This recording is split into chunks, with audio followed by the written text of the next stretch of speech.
परम पूज्य सदगुरुदेव जी स्वामी विशेषानंद जी के चरणों में प्रणाम करता हुआ,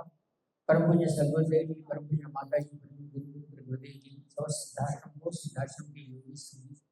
सन्यासी परमहंस देवी देवताओं को, दादा सच्चिदानंद सदगुरुदेव जी के चरणों में प्रणाम करता हूँ। हमारे परम पूज्य सदगुरुदेव जी का जन्मदिन सिद्धाश्रम में भी मनाया जाता है और पूर्ण और बहुत ही श्रेष्ठ तरीके से मनाया जाता है। मैंने आपको बहुत बार कहा है तो मुझे आकर मिलो या ना मिलो, लेकिन इतनी बात याद रखना, गुरु जन्मोत्सव और गुरु पूर्णिमा निश्चित रूप से आपको शिष्य का ऋण మీకు నేను ఎప్పుడు కోరలేదు. ప్రతి సంవత్సరంలో గురు రుణం తీసుకోవాలనుకుంటే మీరు గురుజీ పుట్టినరోజు కార్యక్రమానికి మరియు గురుజీ గురు పూర్ణిమ కార్యక్రమానికి తప్పకుండా గురువుని కలవడానికి వస్తారని ఆశిస్తున్నాను. అది గురు రుణం తీసుకోవడానికి ఒక మార్గం. గురు రుణం ఆ విధంగానే తీరుతుంది కనుక రావడం. मैं आज सुबह कम लोगों को देखकर, कम रुद्राक्ष थे तो एक साधना बोल दिया, अभी रुद्राक्ष नहीं है जो बाद में आए, क्योंकि लोगों को देखकर कभी कभी काम नहीं है। खाना जितने लोग आए,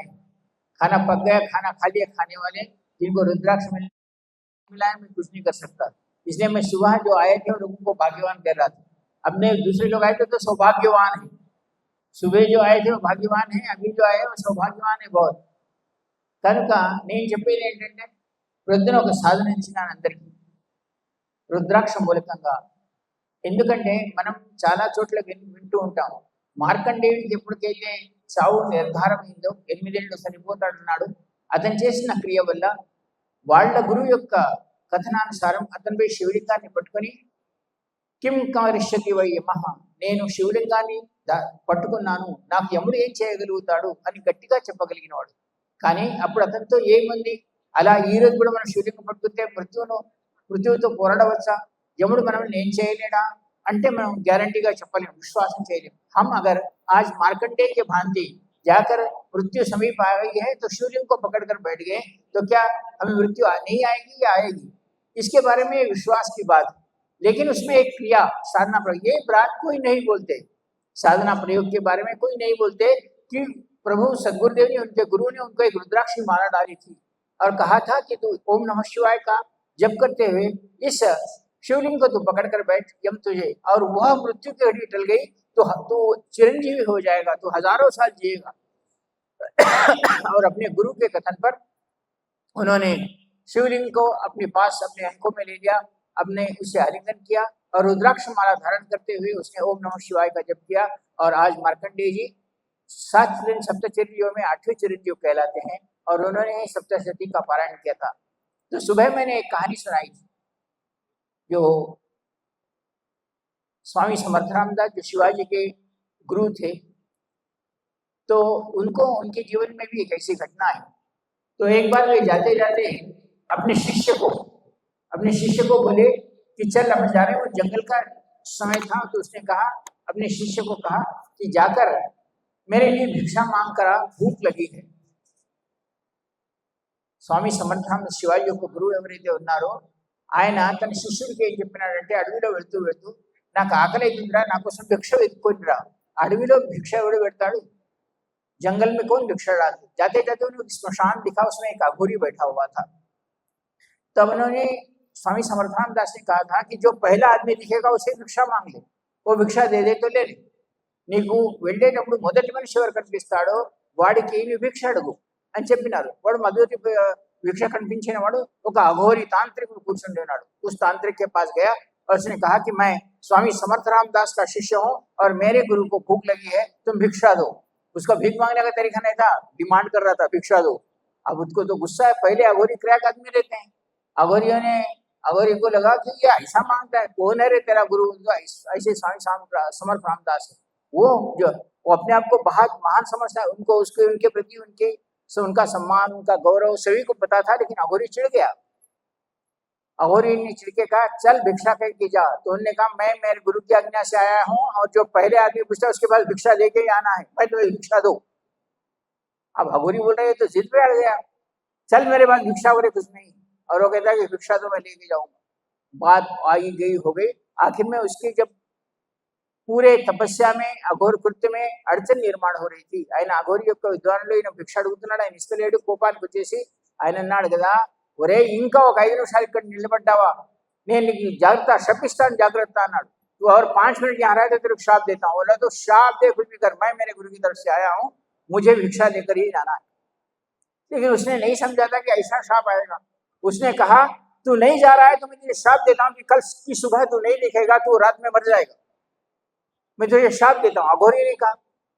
अघोरी అన్నాడు కదా రేపు తెల్లవారుజామున సూర్యుడిని చూడవు నువ్వు చనిపోతావు అన్నాడు तब वो डर गया और भागते हुए अपने गुरु के पास आया और बोला प्रभु आपने कहा था पहले आदमी को भिक्षा मांगो तो पहला आदमी तो अघोरी था उसको भिक्षा मांगा तो उसने तो श्राप दे दिया मुझे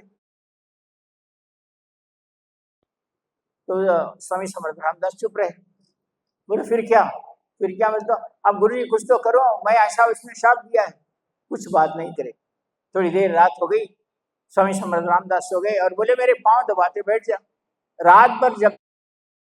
तक तू पांव दबाते बैठा रहे तो यहाँ से ನೀವು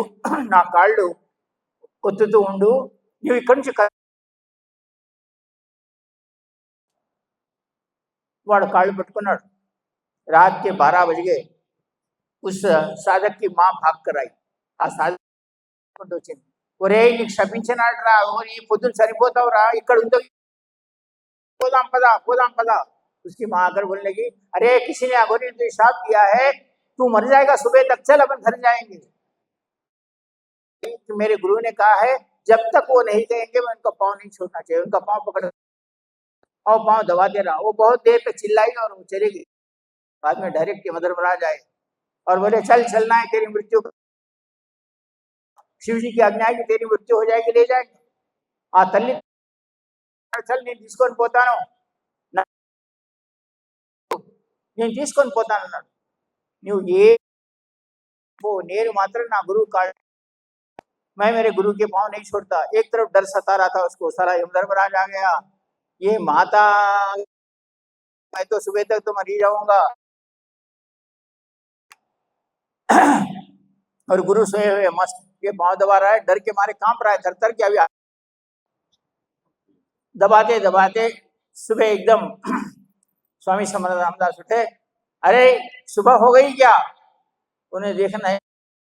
इప్పుడే తెల్లవారిందండి सो गए फिर पाँव दबा तब तक उठना नहीं है फिर 1 घंटे के बाद सुबह हो गई क्या हाँ गुरु जी बस आकाश सूरज उग रहा है फिर सो गए फिर थोड़ी देर के बाद अरे सुबह हो गई क्या अरे प्रभु सुबह सूर्य थोड़ी देर के बाद अरे सुबह हो गई क्या गुरु जी अच्छा सूरज ऊपर आ गया तू मर गया क्या ऐसा ही पाँव दबा दिए बैठा मैं नहीं मरा ఒరే ప్రతి నిమిషం అడుగుతూ పోయినాడు గంటకు చచ్చిపోయినావు ఏమిరా ఉత్తి తెల్లవారిన తర్వాత అడుగుతూ పోయి 9 అయిన తర్వాత ఏమిరా తెల్లవారిందా సూర్యుడు పైకి వచ్చినాడు గురువా నువ్వు మరి నువ్వు చచ్చిపోయినావు ఏమిరా వాడు శాపంతో చచ్చిపోలేదు గురువా నీ ఇంకా బతికే ఉంది అప్పుడు అంటాడు కదా నువ్వు లేచి ఇప్పుడు లేవరా అన్నాడు లేచినాడు తన గురువు యొక్క కాళ్ళని పట్టుకొని अपने गुरु के पाँव पकड़कर रो रहा था तो उनके गुरु ने कहा अब एक काम कर क्या और फिर भिक्षा मांगो अरे उन्होंने बोले మళ్ళా ఇప్పుడు పోయి భిక్ష అడుగుపో అన్నాడు బతికినా ఇప్పుడే మళ్ళా పంపిస్తున్నాడు ఆయన దగ్గరికి ఈ గురువు అర్థం కాదు तू जा मैं बोल रहा हूँ गया गौरी मेरे गुरु ने भिक्षा मांगी बचा हुआ है तेरा शाप मेरे गुरु के लिए क्या काम करता है तो उन्होंने बोले जाएंगे अघोरी आया और स्वामी समर्थानंद दास के चरणों में नमस्कार करते हुए कहा जिस अघोरी को सारा संसार यहाँ का क्षेत्र डरता है वहां तो हम कुछ काम नहीं हमारी गुरु शरण ही काम की और गुरु के शरणों में रहकर प्राप्त की और वो स्वामी समर्थानंद दास का शिष्य बना तो उस समय रामदास ने उसके गले में जो रुद्राक्ष दिया था और जो एक विशेष मंत्र को जप करने के लिए कहा था वह साधना मैंने थोड़े ही रुद्राक्ष थे अब जो नहीं आए हैं मैं उसके बारे में कुछ नहीं कहता जो आए हैं उन लोगों ने साधना संपन्न की है तो मैं इसके बाद में उनको शक्तिपात दीक्षा दूंगा जिन्हें 5 मानस पूर्ण किए इसके बाद बुलाता हूँ तो आज की सुबह की क्रिया हो गई अब रही बात ये कि हम कहता हूँ हर बार हम शिष्य कितने भी है సాధన కొరకు సాధన చేయమంటే నాకు నడుము వస్తుందండి, కడుపు వస్తుందండి, తల వస్తుందండి అని వాళ్ళకి నేను పర్వాలేదు కానీ సాధన చేయి. నా దగ్గరికి వచ్చేది ఉంటే సాధన చేయి, లేకుంటే తెచ్చుకో. నేను దాన్ని బట్టి నువ్వు చచ్చిపో అనే గ్యారంటీ నాకుంది. ఏవైతే కారణాలు చెప్తావో जो कारण बोलते हैं ना, गुरुजी मेरे पाँव दर्द है, कमर दर्द है, पाँव तो हरकत नहीं है तो साधना कर, नहीं तो मेरे पास मत आ. मेरे पास 5 बहुत हो गया. ये बहाने बनाने वाले, मेरा सर दर्द है, मंत्र बाधा हो गई, वो बाधा मत आ. क्योंकि मैं यूं ही नहीं, मेरे भी पत्नी है, बच्चे हैं, पोत्र है, पोतिया है, बहू भाई है, बंद है, माता पिता भी की है, आपने अकेले नहीं किए. लेकिन ऐसा रहते हुए मैंने साधना परम पूज्य सद्गुरुदेव जी की कृपा से किया है. मैं भी जंगलों में साधना किया और ऋषि परंपरा को करते हुए आज ये आश्रम बांध कर बैठा हूँ. आपको भी कहता हूँ उसी ऋषि परंपरा में चलो, अकेले जंगल जाओ, अकेले बैठो, ऋषि की तरह साधना करो. आप देखेंगे कि संसार तुम्हारे याद करेगा. तुम्हारे पीछे हजारों लोग आएंगे कि तुम्हें మీరు కనుక నడిస్తే ఈ విధంగా మీ వెనకాల వేల మంది తిరుగుతారు. మీరు ఒక్కరు పోయి ఒకసారి సాధన చేసినట్టు నది ఒడ్డునే కానివ్వండి, అడవుల్లో కానీ మీకే కాదు